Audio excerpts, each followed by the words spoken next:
Hey, welcome to the Family Answer Man podcast. Today's episode is all about how to handle and deal with the toxic family from a biblical worldview. I'm David Orges. I am your host, and I am here with Dr. Mark Crosby, pastor, educator, marriage and family therapist, and our expert on the Family Answer Man podcast. Each week, our goal is to tackle tough questions that families face and discuss practical solutions that really do work.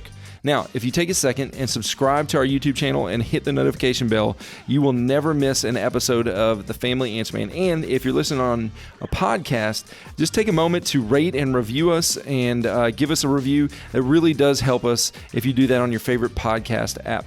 If our content has been helpful to you at all, please share the Family Answer Man with your friends and your family so that they can join you on this journey of building stronger, healthier, happier families. Well, Dr. Mark, it's good to be here with you today. Yes. And this is episode 52 of the Family Answer Man. So this is our 1 year anniversary. Yeah, it's been quite the journey. It has, and it's been fun so far. Yeah, I know before the show we were talking a little bit about some of the feedback that we've gotten recently of people that have heard the show and how impactful it's been. I'm curious, what has been your favorite part of this show so far? Yeah, I enjoy teaching. I enjoy, of course, helping people who are struggling with various family concerns and problems, issues, ever how you want to put it. And I think, what's good for me is whenever you hear someone say, hey, I heard the Family Answer Man, it answered some questions, and I felt like you're talking right to us, or it felt like you're talking right into our situation or whatever. And whenever we hear that and we feel like someone has been helped or blessed by our program, that makes it all worthwhile. Yeah, so, I agree. It's the same thing when you hear, I ran into one of my old coaches back from when I was in high school the other day, and he said the same thing. He said he had caught the show on the radio and just spoke very highly of it, how much he appreciated it. And I agree. It's a good feeling knowing that we're able to meet people where they are and give them advice that's hopefully going to help them. Exactly. As our tagline is, have a happier, healthier family. Exactly. And the reality is, only perfect people have perfect families, right? Yeah. Only perfect people have perfect families. And so when you realize, there's things that we can do differently, things that maybe we didn't know, that had we known, it would have been helpful and better for our families, and we hear and get the information that we need that makes our family stronger and healthier and happier, then that, is a win-win for everybody. That's right. Yeah. I know for me, my favorite part of the show has been the fact that I have now, this week we'll have 52 weeks of really good notes that I can go back to because I take notes during every episode while you're talking. So like you said, none of us have perfect families and we all have room to grow. Exactly. But we're all on this journey together. Exactly. So, the first question, or the question today for the Family Answer Man, and if you would like, you can email us at familyanswerman@liveoak.church. Again, that's familyanswerman@liveoak.church. The question that is written in says that my spouse is very negative about life, about God, about all the problems in the world. His family was and really is still that way, and I'm afraid that his negativity is impacting our children with his toxic and pessimistic attitude. What can be done? Wow. Yeah, the toxic family is something you're hearing more and more about. And some will ask the question, what's the difference between a toxic family and a dysfunctional family? Great question. And many will argue that most of these terms are synonymous. However, I will argue that the dysfunctional family simply is saying we don't know how to function with each other. We don't know. It's kind of like being on a football team, but you're not real sure who's the running back and who's the offensive lineman and who's the wide receiver and who's the quarterback. Okay. You're not sure what the roles are. You're not sure how things are to function. You're not quite sure. It's kind of maybe looking at a car and you're trying to fix the car, but you're not sure what's the carburetor, what's the transmission. You're just not sure how things function. You're going to be in trouble if you don't know what the right parts do. Right, exactly. How do things work together? Yeah. But the toxic family creates what I would call a poison. In other words, you're feeling sick. You're feeling poisoned. You're not feeling well. You're feeling like what is happening in your family is hurting you. It is causing you to feel ill emotionally and mentally and even spiritually. It's causing emotional damage. It's a toxic or a symptom of feeling like you're poisoned. Wow. And so, it's like, eating something that has been, spoiled for, 2 weeks. It just really begins to upset your stomach, your digestive system, the whole bit. You feel nauseous, you feel terrible, and you just don't like life. And so the toxic person then goes through life feeling like, I don't like life. I feel miserable all the time. I don't like God. I don't like my family. I don't like my job. I don't like myself. And there's this toxic poison feeling that comes out of being in this environment of the toxic family. Again, whereas the dysfunctional family is, I don't know what to do. I don't know what my role is. I don't know if I should be the authority, if I should be the follower, if I should be the leader, if I should be the one who says yes, the one who says no. I don't know what my role is. I don't know. And so I don't know what to do here. And so whereas the toxic family, I feel sick. I feel poisoned. I feel really bad about life and about who I am. So I think that's a great distinction that probably most of our listeners have not heard before. Right. Dysfunctional family, you can get things in order and things seem to smooth out. They get better. Yeah, once you know what your role is. You're right. When the offensive lineman knows his role, when the block, quarterback knows his role, and once you begin to learn your role, you begin to function better. So then what do you do for a toxic family? Well, a toxic family is, again, you have to recognize, what is causing the illness or sickness. And so one of the things that we have to be mindful of is that those who are pessimistic and those who are negative and those who are diffident, which is a lack of confidence, those who are defensive, those who have this caustic attitude, those who are sarcastic, and those who feel like I'm going to constantly be the forever, consistent, perpetual victim.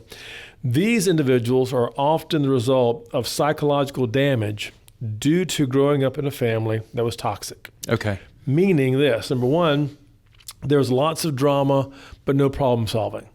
So there are lots of drama in the family, lots of yelling, lots of screaming, lots of threats, maybe lots of aggression, lots of violence even, but the problem was never solved. And that just continues, that environment continued day after day after day after day, week after week, month after month, year after year. I could see why you would classify then toxic as poisoning, because that's poisoning the well. That's poisoning emotionally, poisoning mentally, etc. So there's lots of drama, but no problem solving. Number two, which means this, there's often no leadership.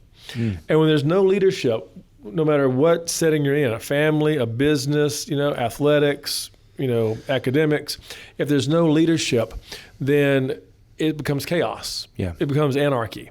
And we were not designed, I will argue, to live in a chaotic world. We were designed to live with some order and rules and boundaries and guardrails, if you will. Yeah, you can see that in the way that God ordered everything. Exactly. I mean, the detail that God makes in creation, all the things that you see that is orderly. And so in a family without leadership, often means there's a family that is in a sense of chaos and anarchy. Thirdly, if there was abuse in the family of origin, maybe if there was substance abuse or physical abuse or verbal abuse or even worse, this often creates a very toxic attitude because I've been hurt, I have been poisoned by the substance or by the physical abuse, etc. And so now there's this abuse that is in the family. Next, if you're keeping score, this is number 4, if there was no structure, no security, no safety, or no support in the family, then again, this causes anxiety, this causes fear, this causes conflict, this causes stress. And the problem is the way most people cope when they are feeling this sickness, feeling this poison, feeling this illness, if you will, is just to be negative. And so they, again, present with this toxic attitude. They present with this perpetual sarcastic language. In order to deal with the hurt and the poison, sarcasm is just their way of speaking. Yeah. And this is their way of dealing with the hurt. Everything is bad. We received a letter the other day, why, did God make us so miserable if he loves us? Right. Yeah. Well, this person sounds like there's a lot of hurt in his life, a lot of poison, a lot of, toxin in his life, if you will. again, he's hurting, and therefore he feels miserable, and therefore he is saying to the world, what's the use? Why did God make us this way? And the reality is, yes, there's some problems in our world. There's hurt in our world. There's all sorts of things, especially today. Yeah. But, there's still, if you look for it, there's still some good. There's still some good people. There's still some good places. There's still some, opportunities to grow and to live and to thrive. And so the point is that the toxic person has a hard time seeing this. The toxic person has a hard time embracing this. And so therefore, this toxic attitude, the sarcastic language is often, displayed daily, and then it's often passed down to the next generation. And that's, you talked about family of origin, right, and inherited. Exactly. And so this is what I think is going on in this question, where this wife is asking, about, how this is going to be, how her husband's toxic attitude is going to impact their children. Right. And it will, just like it sounds like it impacted him as well from his family of origin.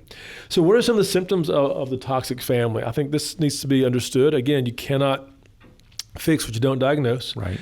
And so what are some of the symptoms of a toxic family, and what can be done? In a toxic family, number one, you feel invisible. Your needs are neglected, and your voice is not heard.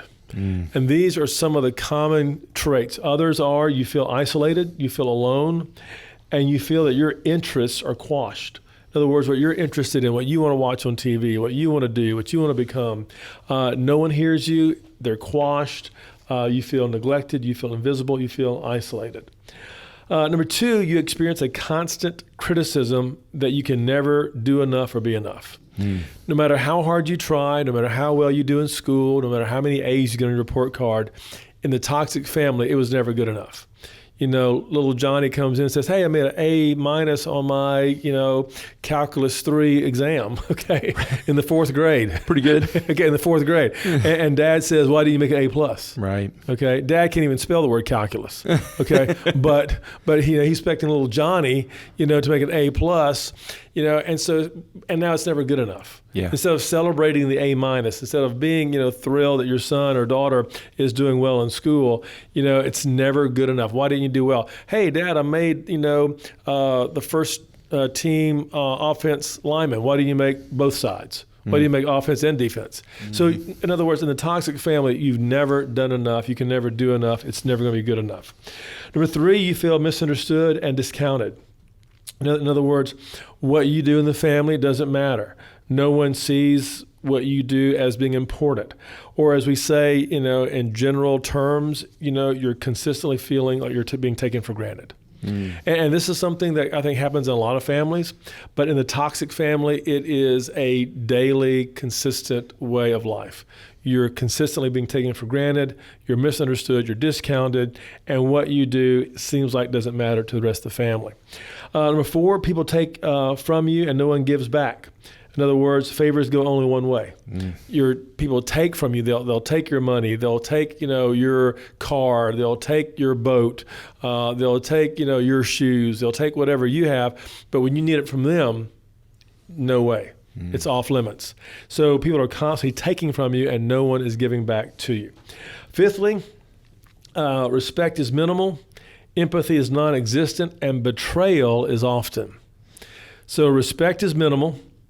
Empathy is non-existent, and betrayal is often. So in the toxic family, you're constantly feeling like no one has your back. And even worse, you're constantly feeling like people are stabbing you in the back. Ooh.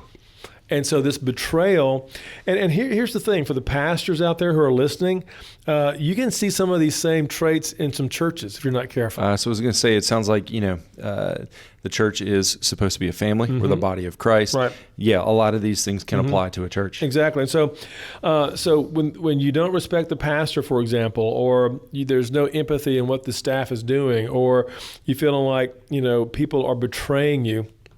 So these things hurt. This is the poison we're talking about. Number six, control is very authoritarian. The control is stifling. In other words, do only as I say. You must do exactly as I say. I am in control of you. You're not allowed to pursue your hopes, your dreams. You're not allowed to pursue your goals. You're not allowed to pursue the things that are interesting to you. And so control is, again, very stifling in the toxic family. And the children, and then the teenager or the spouse really feels like I have no sense of worth. I have no sense of direction. I have no sense of control over my own life. Right. And part of the value of being a human being is being seen as valuable, as having worth, especially for kids, when parents allow their kids to start to transfer that control from, childhood. Parents are significantly in control where, when your child's graduating, they're 17, 18, they shouldn't have to ask permission to borrow the keys to go to work. Right. And you start to transition that power or they get to choose where they want to go to college. Right. I mean, Dad says, you're going to go to this school because that's where I went. You're going to major in what I majored in. Yeah. And the kid may be saying, the graduate may be saying, but I want to go to another school. I want to go to a school out of state. I got a scholarship to go here, go there. And so what happens is, in the toxic family, absolutely not. You do only as I tell you to do. Which goes to number 7, means this: I feel dragged down into the negativity of the family. In other words, there is a consistent sense of feeling embarrassed and unhappy. Wow. Yeah, number 8, you're constantly being compared to others in a negative way. Why can't you be more like your sister? Why can't you be more like your brother? Why can't you be more like the kid down the street? Why can't you make straight A's like, your cousin? Your older sister was great. She did well. Why can't you? And so you're constantly being compared to others in a negative way. Right. As if you'll never measure up, as if someone is always constantly going to be better than you. And usually it's compared to a whole bunch of different people at all of their best are supposed to be your normal. Right. Exactly. Yeah. Exactly. Number 9, if you're keeping count, in the toxic family, there's no guidance, there's no direction, there's no counsel, there's no coaching about life. In other words, the parents or the authorities in the home are not guiding the children. They're not counseling the children. They're not coaching the kids. They're not giving them direction. The children pretty much are trying to figure out everything on their own. When should I fill in the blank? How should I fill in the blank? Is this appropriate? Is this, kosher? Is this legal? Is this legitimate? And so what's happening is that there's no guidance, no direction, no counsel, no coaching about life from the family. How do I behave at a wedding? How do I behave at a funeral? Right. What is expected of me, on the bus or whatever it may be. So the parents in this case, or the authorities in this family, no guidance, no direction, no counsel, no coaching about life. And number 10, a very distorted view about God, church, and the Bible is in the toxic family, which is very concerning because I will argue this: how you see God often determines how you see life. Yeah, very much so. How you see God, whatever your theology may be, will then determine how you see life. And so these are some of the things that are found in the toxic family. And this is why I'm sure in this question, this wife is so concerned as to the level of toxicity that her husband is bringing into the family and impacting the children. Right, because just listening to those 10 descriptive traits of a toxic family, we might have some of our listeners that are depressed just hearing that. Right. But some people live in this environment on a daily basis. It's far more common than we realize. And the thing is that every one of us may have 1 or 2 of these. But I would argue if you have 6 or more, then that could be diagnostically, if you will, speaking, saying that we have a family that has some real problems with toxicity. And like you said, if we can diagnose it, then we can treat it. Right. So, which leads to our next part of the question: to what can be done? Right. So when you are looking at your family, or you're realizing, hey, maybe I came from a toxic family. Maybe my family growing up, my family of origin, as I was growing up, was a very toxic family. And maybe I'm handing these traits on to my own kids and I don't even realize it. So the first thing is beware of the toxic traits of the family. Yeah. For a lot of people, what I just read, they just say, this is normal. This is normal everyday life. This is how we roll. This is how we do life. I never thought this was quote unquote toxic. Okay, so beware of the toxic traits of the family. Number 2, then, be self-aware of what the toxic family has produced in you or in others. Wow. Being self-aware, I think, is powerful and important, because being self-aware says I'm able to see myself a little more clearly than I used to, and I'm able to see myself perhaps the way others see me. I'm able to see myself perhaps the way others are concerned about me. And so my point is that being self-aware of what the toxic family produces in you and in others is one of the first things you can do to improve, to heal, to get better about the toxins in your life. Thirdly, find those people in your life who do respect you. Okay. In other words, as you are older now, hopefully, maybe you're graduating from high school, maybe you're graduating college, maybe you're getting married, find those people who do respect you. Because again, in the toxic family, there's no respect. Find those people who do appreciate you. Find those people who will encourage you. Find those people who are very empathetic to your situation. Find those people who kind of understand where you're coming from. Maybe a coach, a teacher, a spouse, an uncle, maybe even an in-law. But find those individuals in your life that will help you to understand that there is life after the toxic family. Yeah. Okay. There's life after the toxic family. Yeah, there are people. Not everybody is toxic. Not every family is toxic. Not every situation. Not every church is toxic. Not every small group is toxic. Yeah. So find those places, find those people that do respect and who do appreciate and who do encourage and who do empathize and who do understand, who you are, where you're coming from, and what you're trying to do to improve. Fourthly, again, if you're keeping count. Once again, we say this all the time, but you have to set boundaries or distance yourself from those individuals who are toxic. In other words, you can love them. You can love the folks who are in your family who are toxic. You can forgive them, but you don't have to always associate with them, fellowship with them, or even include them. Yeah. Because again, these individuals bring poison into the environment, and many times they bring poison into your life. Yeah. And here's something we've said time and time again. And that is, after a certain age and stage in life, you pretty much choose who are the people in your quality world. You pretty much choose who your family is going to be. You pretty much choose, and what I mean by quality world, think of your life in these concentric circles. And in the bullseye, those are the people who are in your quality world. And we get to choose who those people are. Maybe it's our wife, our husband, our kids, our friend, our closest friends, whomever that may be, our best friends. But these individuals, and for some people it's 3 or 4, for some people it's 30 or 40, kind of depending. But generally it's a small group that says, these are the people I know, I love, and I can count on. And if I go to their house at 2 a.m. and knock on their door, they let me in, no questions asked, and take care of me. Yeah. Okay, or vice versa. My point simply is this, is that in the toxic family, that doesn't happen. And so if you come out of a toxic family, look to see, again, who are the people that are in your quality world. So how do you do that? How do you keep people, if you will, at bay? How do you keep people from influencing your life negatively? How do you keep the toxic people out of your life? Number one, you learn to say no. Saying no to toxic people is very powerful, very important, and you have to determine, I'm not going to take the abuse, the insults, or the poison anymore. And that's great advice. If you've never heard it before and you're a listener right now, you have permission to say no. Exactly. You do. You have that power. You have that control. You have that privilege. The person who lives in a toxic family has a hard time understanding that or believing that because they were told that you can't say no. Right. It was never an option. Exactly. Number two, beware of triangulation, meaning this. Don't get caught up in the person who's being triangled. In other words, I want you to tell them, whatever, tell him, whatever, and then come back to me and tell me, and what do they say? Don't get caught up in that. Yep. Don't let triangulation, again, cause you to be brought back into an environment that was very toxic. Number three, create an atmosphere where you will be respected. In other words, discern who are those in your life that are reasonable and who are rational and who are relatable. And then let those people be the ones in your life.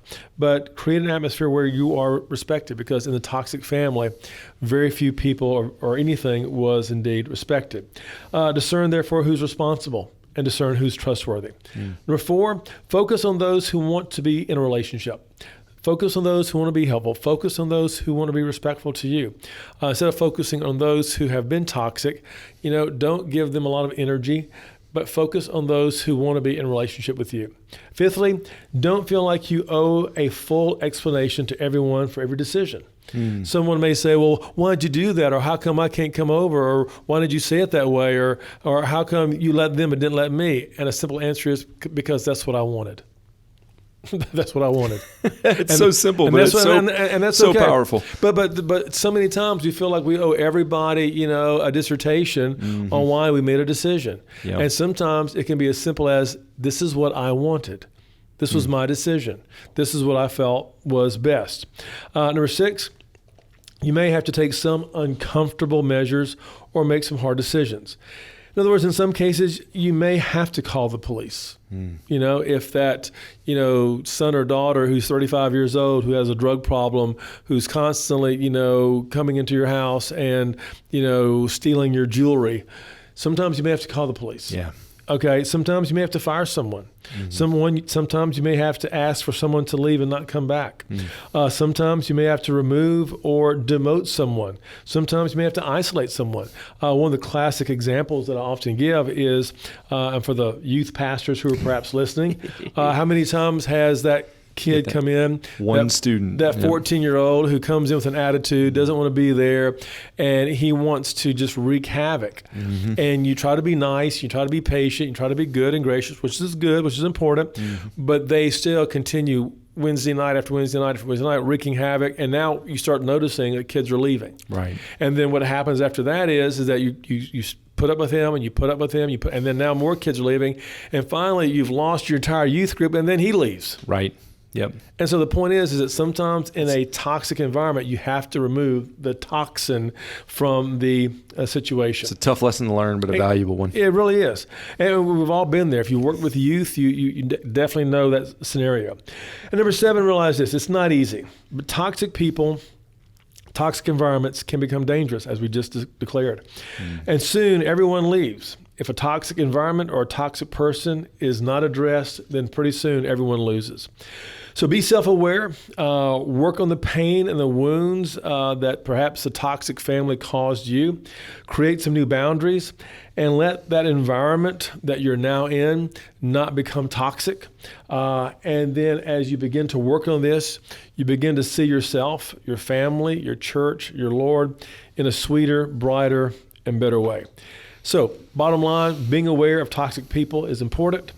Being aware that a toxic environment, can be very debilitating, but also know that by being aware of these things and by overcoming these things and by improving in these areas, by recognizing, the toxic family and what you can do to come out of it, it will help you to be more successful in your life, more improved. And that's what we hope and pray for each one of you, is that your life would be successful and more improved. And hopefully, if you've realized that you are in a toxic family, you'll take some of these steps to help establish some good boundaries that'll lead, again, to a stronger, healthier, happier family. We want to say thank you again for joining us on the Family Answer Man. We've loved being with you guys for the last 52 weeks, and we hope that this show has been helpful to you. We do want to thank the incredible people at Winter's Air and Days Smokehouse and Specialty Meats for underwriting this show. And as a reminder, as always, Family Answer Man is not a therapy session, and we're not able to give specific advice to your situations, but we do believe in mental health. Family dynamics can be and often are very complicated. So for in-depth answers to your questions, we do encourage you to seek professional counsel specific to your circumstances. But we would love to hear from you. Yes. You can email us at familyanswerman@liveoak.church. And as always, again, we hope that this episode of the Family Answer Man has inspired you to make changes that'll lead to a stronger, healthier, happier family.